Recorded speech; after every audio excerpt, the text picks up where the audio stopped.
ঋত্বিক রোশন আর কঙ্গনা রানাওয়াতের সেই পুরনো তিক্ততা কি আবার নতুন করে দানা বাজছে? কেন 10 বছর পর আবার সেই যন্ত্রণার দিনগুলোর কথা মনে করিয়ে দিলেন কঙ্গনা? সম্প্রতি ইনস্টাগ্রামে একটি পোস্টের মাধ্যমে কঙ্গনা 2016 সালের সেই কঠিন সময়ের কথা তুলে ধরেছেন। নাম না নিলেও ইশারায় তিনি ঋত্বিক রোশনকেই বিঁধছেন। কঙ্গনার দাবি, কেরিয়ারের শীর্ষে থাকার সময় এক সহকর্মীর পাঠানো আইনি নোটিশ তার জীবন বিষিয়ে দিয়েছিল।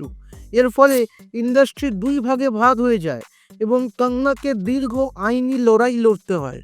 বর্তমানে কঙ্গনা রাজনীতিতে ব্যস্ত আর ঋত্বিক তার নতুন সম্পর্ক নিয়ে সুখী। তবুও এই ক্ষত যেন এখনো শুকায়নি। বলিউডের এই বিতর্কিত লড়াইয়ে আপনি কার পক্ষে ছিলেন? কমেন্ট করুন আপনার মতামত এবং সিনে দুনিয়ার আরও আপডেট পেতে সাবস্ক্রাইব করুন এই চ্যানেল।